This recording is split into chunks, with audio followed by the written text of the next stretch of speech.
바꿀지어다. 주 앞에서 낮추라. 그리하면 주께서 너희를 높이시리라.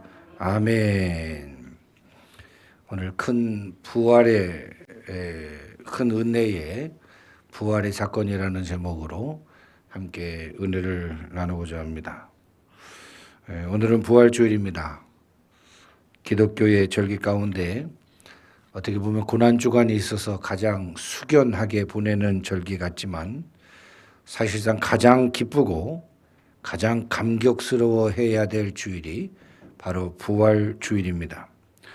예수 그리스도의 탄생과 그리고 고난, 우리가 그것으로 우리의 신앙이, 우리의 믿음이 끝이라면 우리는 다른 어떤 종교와도 다를 것이 없겠지만 우리가 다른 종교와 다른 믿음과 틀린 것이 바로 예수 그리스도의 부활이 있기에, 그것을 우리가 확실히 믿기에 이 부활절은 우리에게 가장 기쁘고 감격스러운 절기이며 예배일 수밖에 없는 것을 우리는 발견합니다. 그러기에 저는 이 부활이야말로 우리 믿는 자들에게 가장 큰 은혜의 사건이다.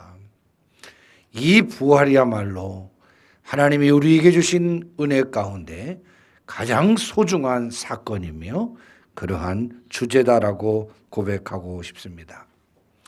나같이 못난 인간, 우리같이 부족하고 죄 많은 인생을 향한 하나님의 구속의 사역과 부활로 승리하신 주님, 그 사건을 인간적으로 설명할 수 없고 지식으로 설명할 수 없고 인간의 힘으로 그 은혜를 다 갚을 수 없는 가장 감격스럽고 벅찬 큰 은혜의 사건이 바로 부활절입니다. 저는 그런 의미에서 부활주일의 복음서를 통해서 부활의 사건을 조명하는 설교를 하다가 늘 부활절은 복음서를 통해서 설교를 하게 됐는데, 오늘 야고보서를 읽다가 큰 은혜라고 하는 단어를 발견하게 되고, 복음서의 설교는 자주 했지만 부활주일에 야고보 사도가 말하고 있는 이 큰 은혜가 과연 무엇일까? 이것을 생각하다가 큰 은혜의 부활 사건이라는 제목으로 오늘 말씀을 증거해 보려고 합니다. 오늘 보면 6절에 보니까요, 더욱 큰 은혜를 주시나니, 더욱 큰 은혜를 주시나니 라는 말씀이 나옵니다. 오늘 본문의 저자 야고보는 성경 속 3명의 동일 이름을 가지고 있는데, 오늘 본문을 기록한 야고보는 예수님의 동생 야고보를 말하고 있습니다. 그는 예수님의 생전에 가장 가까이서 수많은 예수님의 은혜의 사건들과 사역들을 지켜보았는데, 특별히 이 부활 사건이야말로 야고보 및 수많은 제자들에게 엄청난 충격의 사건이며 감당할 수 없을 만큼 큰 은혜의 사건이었음을 우리는 알게 됩니다. 사실 고난 가운데 예수님께 은혜를 받았던 수많은 사람들이 다 예수님을 떠나고 예수님을 통하여 병 고침을 받고 예수님을 통하여 모든 문제들이 해결되고 예수님을 통하여 수많은 가치관에, 잘못된 가치관 속에 살아가던 인생들이 예수님을 통하여 변화되어지는 역사의, 또 은혜의, 또 병고침의 모든 역사의 사건을 많은 사람들이 누리고 받았지만, 많은 사람들이 예수님을 십자가에 못 박는 이 과정 속에서, 빌라도 앞에 끌려가는 과정 속에서 모두 다 예수님을 부인하고 도망가고 심지어 욕하고 침을 뱉고 하는 이러한 과정 속에 정말 많은 제자들이 부끄러워했고 많은 제자들이 두려워했지만, 그 예수님이 고난을 받으시고 죽으심을 그 사건으로 끝난 것이 아니라 평상시 때 말씀하신 대로 사흘 만에 부활하시겠다라고 하는 그 선언적 예수님의 말씀이 응하였을 때에 오늘 제자들에게는 그 부활의 사건이 얼마나 회개의 시간이 되었고 얼마나 큰 은혜의 사건으로 가슴에 다가왔겠습니까?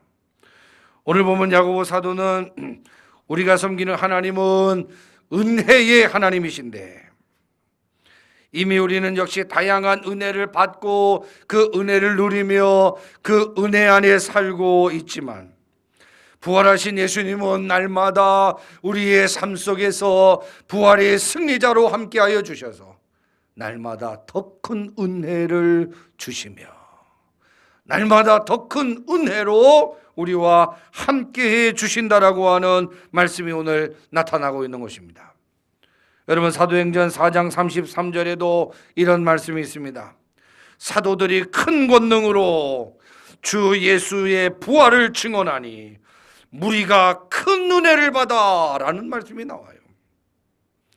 제자들이 의기소침하고 믿는 자들이 의기소침하고 또 예수님이 부활하셨다라고 하는 소식을 전해 들었지만 도마와 같은 제자들은 의심하였고 많은 사람들도 사기일 것이다, 잘못된 조작일 것이다 라고 말하는 그때에 제자들이 하나님 앞에 예수님의 그 말씀을 올바로 깨닫지 못한 것들을 회개하고 가슴을 치고 여태까지는 피하고 도망가고 숨었던 그 제자들이 오순절 다락방에서 성령 충만받아 기도하며 하나님의 손에 붙들려 충만하게 되자 사도들이 성령 하나님을 통하여 큰 권능을 받게 되고 두려워 쫄짱부같이 여자에게 내가 예수님의 제자냐라고 질문을 받았을 때 무슨 소리냐라고 하며 도망갔던 베드로 및 제자들이 기도함으로 성령 충만받아 큰 권능을 받아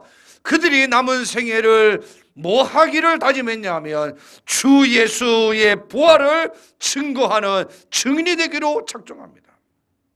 그래서 오늘 본문 사도행전 4장 30절에도 사도들이 큰 권능으로 주 예수 그리스도의 부활을 증언하니 무리가 큰 은혜를 받게 되고 다시금 예수님을 핍박하고 예수님을 조롱했던 수많은 불신자들이 그 자리에서 엎드려 무릎을 꿇고 회개하고 자복하니 3,000명이 변화되고 5,000명이 예수의 부활을 믿는 놀라운 기적의 역사가 나타나게 됐다라고 하는 사실이 사도행전을 통하여도 나타나게 됩니다. 여러분, 주 예수의 부활을 우리가 굳게 믿으면 초대교회 당시 사도행전의 말씀대로 우리가 큰 은혜를 받게 됩니다. 부활의 믿음이, 부활의 소망이, 부활의 말씀이 우리의 가정에, 우리의 교회에, 우리의 심령에 나타날 때 우리의 냉랭해졌던 가슴이, 우리의 그 부끄러웠던 신앙들이 큰 은혜를 받아 능력으로 우리 역시 부활의 산 소망을 증거하는 부활의 증인으로서 살아가게 됨을 우리는 기억할 수 있기를 바랍니다. 이렇게 우리 역시 부활하신 주님을 만나면 큰 은혜를 받게 됩니다. 부활하신 주님이 우리와 함께 하시기를 주님의 이름으로 축원합니다. 여러분, 큰 은혜라고 하는 이 단어는 사람의 은혜가 아닙니다. 하나님이 베푸신 은혜를 큰 은혜라고 말씀합니다. 사람의 은혜는 어려울 때 도와주고 힘들 때 이끌어주는 은혜를 말하는데 반해서 하나님의 은혜는 무엇이냐? 우리가 오늘 말씀 속에 생각하고 싶은 큰 은혜는 무엇이냐? 죄에서 구원해 주신 은혜이고 부활로 승리하신 은혜가 바로 큰 은혜임을 기억해야 합니다. 오늘 우리는 우리의 생각 속에 나의 가정의 형편에 도와준 사람의 은혜, 아이고 너무 고마워. 우리를 낳아주신 그 부모의 은혜 참 고맙다. 인생 가운데에서 여러 어려움 속에 도와주고 함께 해준 그 은혜에 대하여 큰 은혜라고 생각하고 있지만 오늘 성경이 말하고 있는 큰 은혜는 하나님 아버지의 은혜이고 우리를 위하여 십자가에 못 박혀 죽으신 예수님의 은혜, 그래서 우리는 날마다 우리의 가슴 속에 이 큰 은혜를 고백하며 살아야 되는데, 그 은혜가 무엇이냐? 내 삶이 어렵고 내 형편이 어렵고 내가 가진 것이 없고 내 삶에 아픈 것뿐이고 고통스러운 것뿐이지만, 나는 이 세상 사람들 가운데에서 많은 사람들이 누리지 못하는 하나님의 큰 은혜를 받고 살아가고 있는데, 그 은혜는 다른 것이 아닌 나같이 못난 인간 죄에서 구원해 주신 큰 놀라운 은혜이고, 부활로 승리하신 영광 가운데 부활하신 그 주님을 만난 것이, 주님이 나와 함께 하신 것이 우리 인생과 가정과 교회에, 우리 믿는 자들에게 가장 큰 은혜임을 우리는 기억하고 살아가야 합니다. 여러분, 그 은혜야말로 사람이 베푼 은혜와 비교할 수 없는 더욱 큰 은혜가 바로 하나님의 은혜, 예수 그리스도의 은혜입니다. 사람은 은혜를 베풀다가 기분과 감정에 따라서 그 은혜의 생각과 태도가 달라집니다. 돕고 사랑하는 것도 변덕스러워집니다. 그래서 사람에게 나타나는 은혜라고 하는 것은 시간이 가면 갈수록 약화될 수밖에 없고 약해질 수밖에 없는 것, 변할 수밖에 없는 것이 사람을 통하여 나타나는 은혜라고 하는 것입니다. 그러나 하나님의 은혜는 가면 갈수록 더 깊어지고 시간의 지남에 따라 더 풍성해지고, 여러 모양 속에서 나의 행위와 나의 부족함과 나의 어떤 변화에 따라 변해지는 그 사랑과 은혜가 아닌, 그럼에도 불구하고 더 사랑해 주시고 더 품어 주시고 더 함께 하시고 더 강하게 이끌어 주시는 것이 바로 하나님의 은혜임을 우리는 기억해야 합니다. 결코 변하지 않는 하나님의 큰 은혜, 고난을 통한 은혜, 부활의 승리로 우리와 함께 하시는 은혜, 이것이 성경이 말하고 있는 큰 은혜라고 하는 것입니다. 큰 은혜, 부활의 승리에 더 큰 은혜와 축복 속에 우리가 부활의 증인으로서의 우리의 삶을 결단해야 하는데, 이 큰 은혜를 받은 우리가 오늘 부활절을 맞이하여 오늘 본문 야고보서에 기록한 이 말씀에 근거하여 우리가 큰 은혜 받은 우리가 주의 그 큰 은혜를 보답하며 부활의 증인으로 어떻게 살아야 할 것인가를 세 가지로 좀 말씀 속에 생각하며 은혜를 나누고자 합니다. 첫 번째로 7절 말씀입니다. 순종하고 복종하는 삶을 살기로 결단하자. 여러분, 우리가 너무나도 잘 알고 있죠. 예수님은 자신의 죄로 인하여 죽으신 것이 아니라, 빌라도의 그 증언대 앞에서도 빌라도가 도저히 죄를 찾을 수 없어서 손을 씻으며 내가 이 사람에게 죄를 찾지 못했다 라고 말할 정도로, 죄가 없으신 예수님께서 우리의 인류의 죄를 대속하시기 위하여 하나님의 명령에, 하나님의 뜻에, 하나님의 계획 아래 고난의 십자가를 지셔야만 했고, 고난의 십자가를 지시는 이 과정 속에 인간의 몸을 입고 오신 그 예수님, 그 못 박히는 과정 속에서 당하는 고통, 머리에 가시관을 쓰면서 당하는 고통, 여러 핍박과 조롱 가운데 당하는 그 고난, 하나님의 뜻 가운데 순종하기 위하여 참아냈지만, 예수님은 인간적으로 도저히 참을 수 없는 고난의 극심한 지경 앞에 섰을 때 예수님이 울부짖는 처절한 울음소리가 성경에 나타납니다. 마가복음 14장 36절, 이르시되 아바 아버지여, 아빠 아버지여, 아버지께는 모든 것이 가능하오니 이 잔을, 이 고난의 잔을, 이 죽음의 잔을 내게서 옮겨주시옵소서. 너무 힘듭니다. 너무 괴롭습니다. 하나님의 뜻인 줄 알지만 너무나도 고통스러우니 이 뜻을 바꿔주십시오. 이 뜻을 옮겨 주옵소서. 곧바로 이어집니다. 그러나 나의 원대로 마옵시고 아버지의 뜻대로 되기를 원하나이다 라고 고백합니다. 저는 오늘 이 14장 36절 처음에는 예수님 어렵고 힘든 가운데 자의적으로 순종하며 따라가는 이 모습, 그러나 견딜 수 없을 때 내 뜻과 내 방법이 아닌 주님의 뜻에 자신을 엎어버리며 복종하는 결단을 통하여 주님의 십자가를 지고 있는 장면, 마가복음 26장 39절 말씀 역시 동일합니다만 조금 나아가사 얼굴에 땅에 대시고 엎드려 기도하여 이르시되 내 아버지여 만일 할 만하시거든 이 잔을 내게서 지나가게 하옵소서.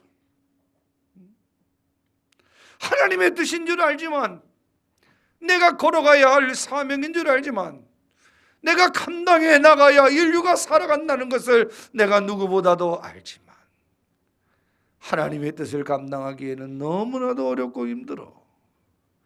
이 잔을 지나가게 하옵소서. 이 고난을 지나가게 하옵소서. 그러나 연이어서 복종합니다. 그러나 나의 원대로 마옵시고, 나의 원대로 마옵시고 아버지의 뜻대로 원대로 하옵소서 하시고. 여러분, 오늘 이 본문 우리가 두 군데를 찾아봤습니다. 마가복음과 마태복음의 말씀을 보면서 이 처절한 고통 가운데 순종으로 하나님의 뜻에 나아가며 순종할 수 없을 때는 복종하면서 하나님이 맡겨주신 사명에 순종과 복종으로 순복하고 있는 예수님의 모습. 맨 마지막에 뭡니까? 하나님 아버지 뜻대로 되기를 원하나이다. 여러분, 오늘 예수님의 소원과 하나님의 계획, 하나님의 원이 뭔가 좀 틀려 보이는 것 같아요. 나의 원이 뭡니까? 사는 거예요. 예수님의 소원이 뭐예요? 사는 거. 그러나 하나님의 계획이 뭐예요? 죽는 거예요. 죽는 거. 오늘 우리가 인생을 살아가면서 우리의 소원이 뭡니까? 사는 것이에요. 그러나 하나님의 뜻이 뭐예요? 복음을 위하여 죽는 겁니다. 죽는 거. 오늘 예수님의 소원이라고 하면 인간의 마지막 남은 그 절규 속에 사는 것을 원으로 표현하지만 하나님의 계획은 죽는 것이었어요. 인류를 위해서 죽는 것. 내 뜻과 하나님의 뜻이 언뜻 틀려 보입니다. 그러나 곧 예수님의 그 소원이 하나님의 소원과 일치되어 나의 원이 아니라 하나님 아버지의 뜻대로 되기를 원하나이다. 이 말은 철저하게 순종과 복종, 즉 순복하는 믿음으로 하나님의 뜻을 이루어 나가는 예수님의 모습을 보게 됩니다. 여러분, 오늘 우리가 기쁘고 감격스러운 이 부활주의를 지나면서 부활의 승리 앞에는 예수님의 이 순종과 복종이 있었다라고 하는 것입니다. 생명을 버리시면서까지 우리를 사랑하신 예수님의 이 순종과 복종을 기억해야 합니다. 죽어야만 다시 사는 하나님의 뜻을 이루기 위하여 죽어야만 부활하는 영광이 있는 하나님의 뜻을 알기에 오늘 그 하나님의 뜻을 이루어드리기 위하여 순종과 복종을 하고 계시는 겁니다. 사실 우리가 부활의 증인으로서 부활의 영광 가운데 참여한 우리의 신앙인들이 이 부활주의를 통하여 이 제자들과 같은 성령의 충만을 받아 하나님의 살아계심과 부활하신 것을 증거하기 위해서는요, 오늘 예수님의 분명한 순종과 복종이 결단이 우리에게 결단되어집니다. 결단되어져야 합니다. 이 순종과 복종의 결단이 우리에게 큰 은혜의 사건을 맞이하게 되고 이 순종과 복종이 우리의 신앙의 부활의 승리로 다가오게 되는 큰 기쁨을 얻게 되는 것입니다. 부활의 큰 은혜 앞에 우리는 앞으로의 삶의 이 순종과 복종을 결단해야 합니다. 우리가 순종하고 복종하는 이유는 예수님처럼 하나님이 원하시는 것이라면, 예수님처럼 하나님의 뜻이라면 어떤 상황 가운데도 나의 뜻을 버리고 예수님의 뜻에, 하나님의 뜻에 순종과 복종이, 기쁨으로 나아가는 순종과 기쁨으로 할 수 없는 가운데도 하나님의 뜻이기 위하여 해야만 하는 복종이 우리에게 있어야 한다는 사실입니다. 그리할 때 비로소 우리의 삶에 부활의 주님께서 역사하셔서 우리 역시 다시 살게 되는, 우리의 가정이 주의 뜻 가운데 순종하며 복종해 나갈 때 우리의 가정에 부활의 주님의 역사가 나타나 우리의 가정이 다시 살아나게 되는 역사가 나타나게 되는 결단을 우리가 해야 된다는 사실이에요. 죽어야 산다. 죽어야 산다. 오늘 본문 7절, 그런즉 너희는 하나님께 복종할지어다. 오늘 보면 7절 한번 띄워주세요. 그런즉 너희는 하나님께 복종할지어다. 마귀를 대적하라. 그리하면 너희를 피하리라 라는 말씀이 나옵니다. 여러분, 여기서 복종할지어다라고 하는 것은요, 이 헬라어 동사로 히포타케테라고 하는 그 단어입니다. 좀 어려웠지만 조금 설명하면요, 이 전치사 휘포라고 하는 단어는 아래라고 하는 뜻을 가지고 있고요, 동사 타소라고 하는 것은 놓다라고 하는 그 해석을 갖게 되는, 즉 아래와 놓다라고 하는 단어가 결합된 단어가 바로 복종할지어다라고 하는 단어입니다. 다시 말해서 이 복종할지어다라고 하는 단어를 좀 쉽게 설명하면 하나님 아래에 자신을 두는 것, 이것을 복종이라고 하는 단어로 설명합니다. 하나님 아래에 자신을 두는 것, 하나님의 뜻 가운데 자신을 아래에 두는 것, 하나님의 뜻에 내가 거스리거나 하나님의 뜻 위에 서는 것이 아니라 하나님의 뜻이라면 그 아래에 서는 것을 바로 복종이라는 단어로 설명하고 있습니다. 즉 하나님 아래에 자기를 두어 하나님의 거룩하신 말씀과 하나님의 거룩한 뜻 앞에 늘 자기를 두어 말씀 앞에 자기의 뜻을 포기하고 말씀 앞에 자기의 정욕을 내려놓고 말씀 앞에 자기를 부인하는 이 삶을 바로 복종할지어다라고 하는 단어로 설명하고 있는 것입니다. 여러분, 우리는 복종이라고 하는 단어를 굉장히 비굴한 단어로 여길 때가 참 많습니다.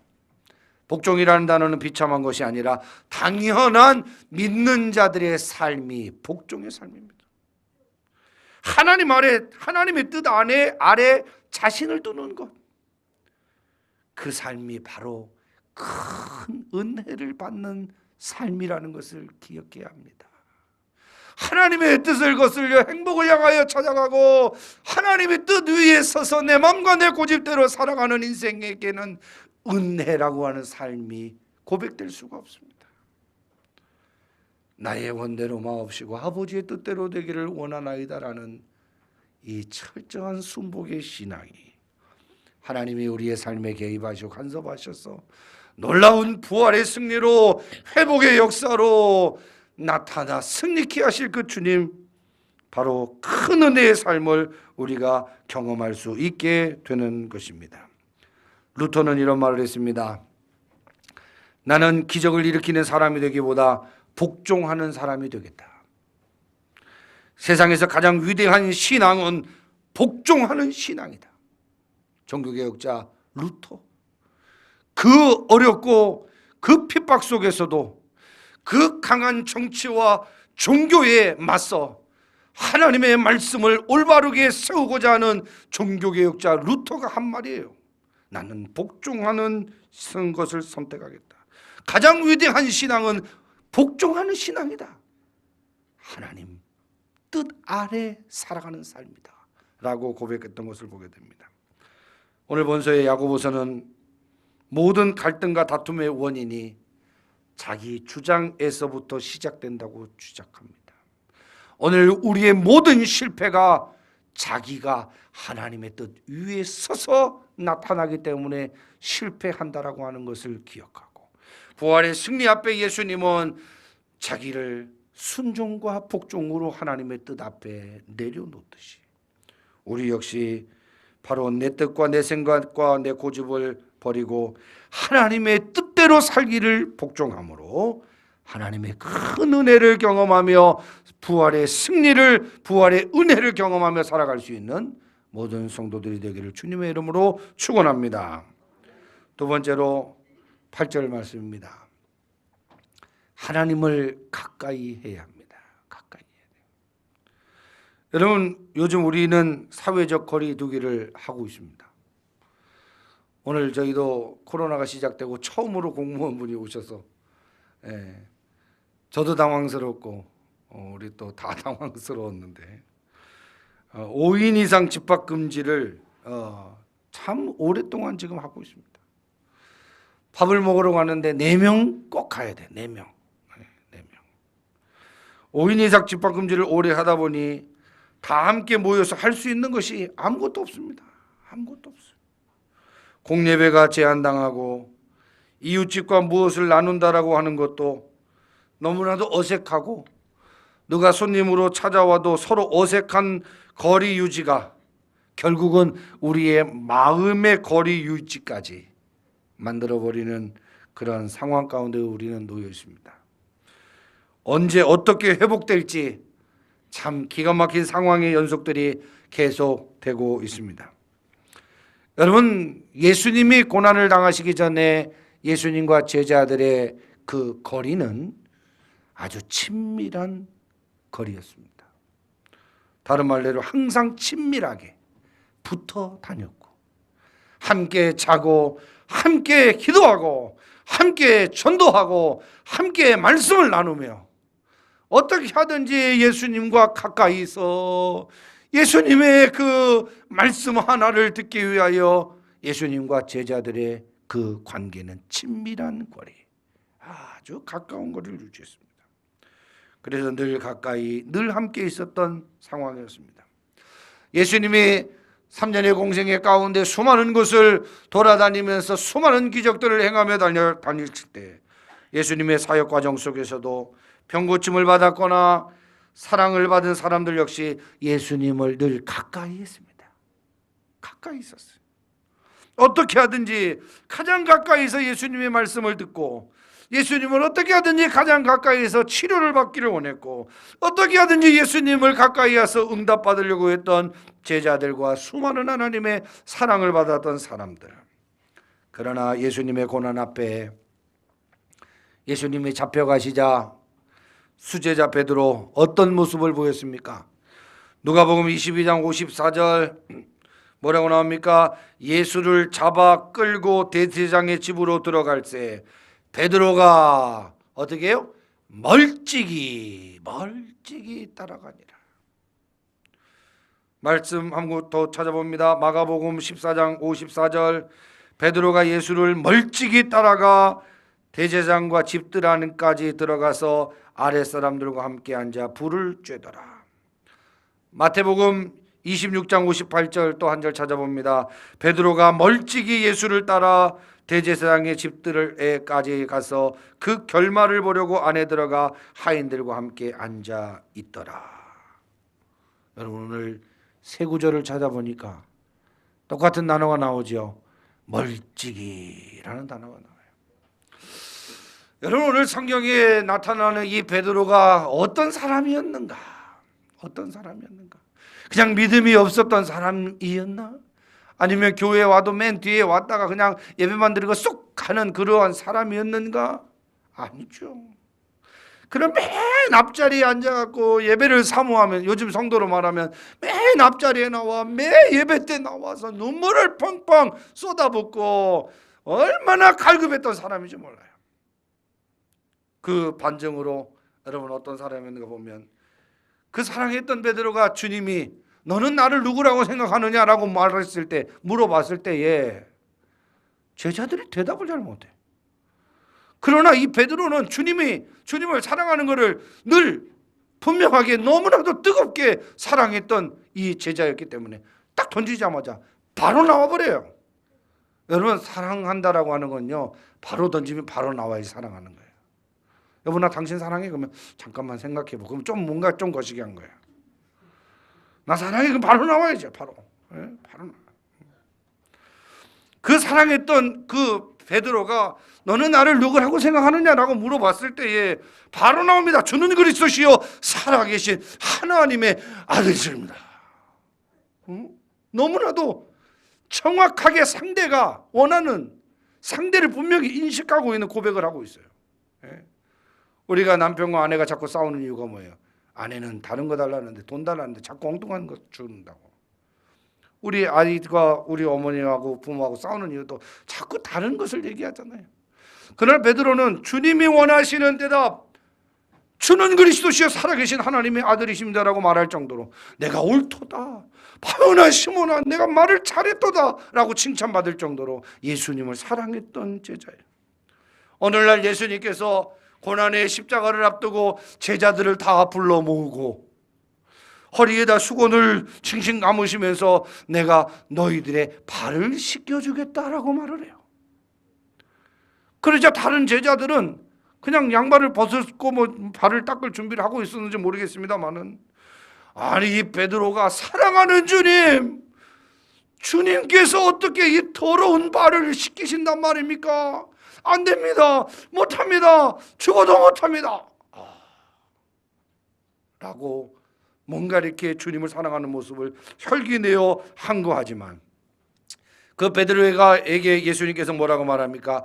요한복음 13장 8절에서 9절 내가 너를 씻어주지 아니하면 내가 너와 상관이 없다.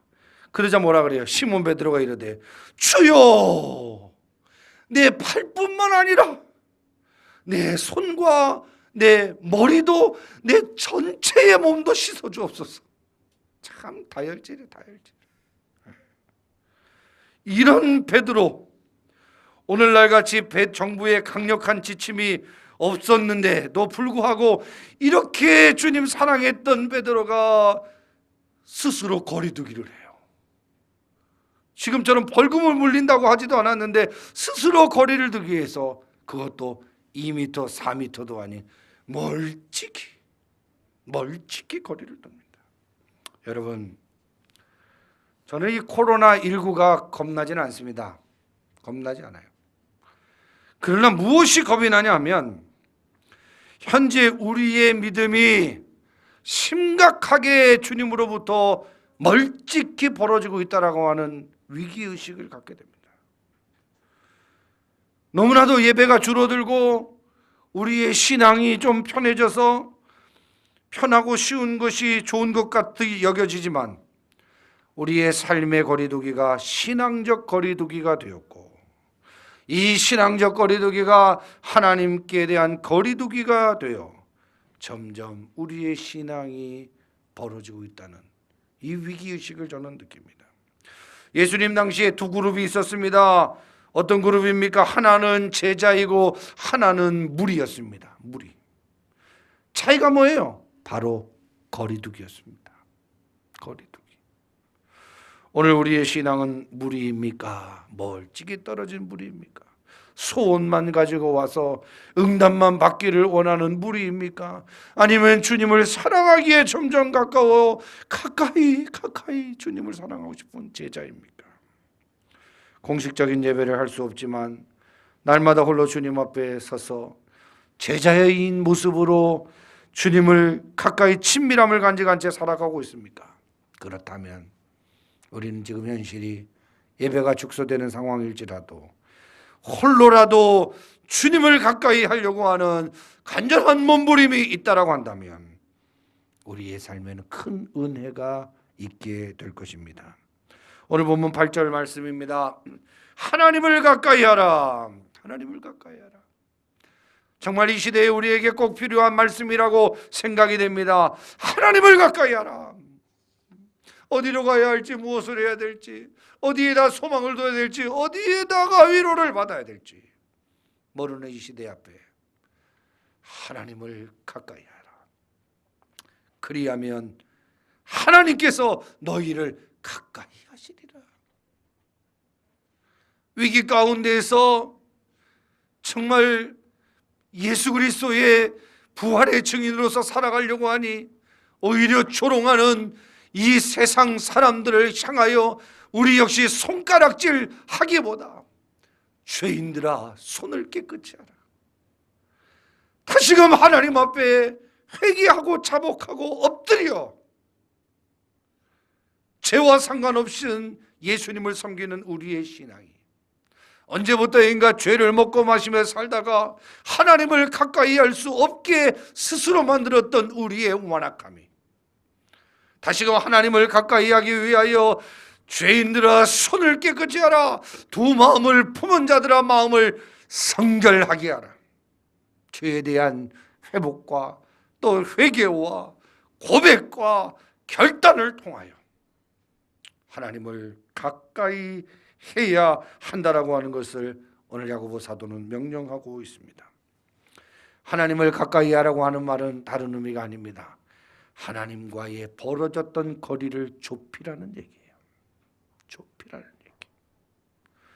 공적 거리를 유지하고 있는 사람은 사회적 거리로 좁히고, 사회적 거리를 유지하고 있는 사람은 사적 거리로 좁히고, 사적 거리를 유지하고 있는 사람은 친밀한 거리로 하나님을 가까이 하라는 말씀입니다. 사랑하는 성도 여러분, 하나님과 여러분 사이의 거리는 어느 정도입니까? 어느 정도입니까? 한 발짝씩 한 발짝씩 하나님께 가까이 나가길 바랍니다. 부활의 주님께 더 큰 은혜의 은총의 삶을 받아 누리려면 하나님과 가까이 하지 못하게 만들고 있는, 가로막고 있는 죄를 청산하시길 바랍니다. 죄를 청산하시길 바랍니다. 이사야 59장 2절에 보니까 오직 너희의 죄악이 너희와 너희 하나님 사이를 갈라놓았고, 오직 너희 죄악이 너희와 너희 하나님 사이를 갈라놓았고 라고 분명하게 지적합니다. 죄를 품고 있는 자, 부정한 자는 하나님께 가까이 갈 수 없으며 큰 은혜를 받을 수 없습니다. 없습니다. 오늘 부활의 이 엄청난 은혜의 사건 앞에 부활의 큰 은혜를 받아야 할 우리의 가정과 우리의 교회와 우리 민족이 하나님 앞에 죄를 청산하여 죄를 회개하여 큰 은혜를 받아 누릴 수 있는 복된 심령들, 가정들 되기를 주님의 이름으로 축원합니다. 마지막으로 10절 말씀입니다. 철저하게 겸손해야 합니다. 큰 은혜를 받아 누리려면 철저하게 겸손해야 합니다. 여러분, 예수님의 죽으심은 무능에서 온 결과도 아닌 하나님의 뜻 앞에 자기의 뜻을 포기하고 그 거룩하신 뜻 앞에 겸손으로 순종하여 부활의 승리를 얻게 된 것입니다. 부활의 주님을 만난 자들은 하나님 앞에서 자신을 낮추는 겸손을 배워야 하고, 겸손할 때에 바로 하나님의 큰 은혜를 받는 자가 될 수 있는 것입니다. 여러분, 이사야 53장 5절에서 6절 우리가 너무 잘 아는 말씀이죠. 그가 찔림은 우리의 허물 때문이요 그가 상함은 우리의 죄악 때문이다. 그가 징계를 받음으로 우리는 평화를 누리고 그가 채찍에 맞음으로 우리는 나음을 받았도다. 우리는 나 양 같아서 그릇 행하여 각기 제 길로 갔거늘 여호와께서는 우리 모두의 죄악을 그에게 담당시키셨도다. 부활의 주님을 만난 우리 믿는 자들이 더욱더 큰 승리자가 되기 위해서는 바로 예수님의 겸손을 배워야 합니다. 그는 찔림을 당하지 않아도 되지만 찔림을 당하셨고, 그는 매를 맞지 않아도 되지만 그는 매를 맞으셨고, 그는 징계를 받지 않아도 되는 징계를 물리칠 수 있는 분이셨지만 징계를 받으셨고, 하나님의 뜻 앞에 자신을 내어놓으심으로 인류의 구속 사역을 완성하시기 위하여 겸손을 통하여 우리의 나음과 우리의 회복과 우리의 큰 은혜를 주시기 위하여 예수님은 겸손으로 그 사명을 이루어 가셨다는 것입니다. 오늘 보면 10절 말씀입니다. 주 앞에서 낮추라. 주 앞에서 낮추라. 그리하면 주께서 너희를 높이시리라. 주 앞에서 낮추라. 그리하면 너희를 높이시리라. 주께서 먼저 그 나라와 그 일을 구하라. 그리하면 너와 먼저 그 나라와 그 일을 구하면 하나님께서 이 모든 것을 너희에게 더하신다라고 하는 말씀과 참 비슷한 말씀과 같습니다.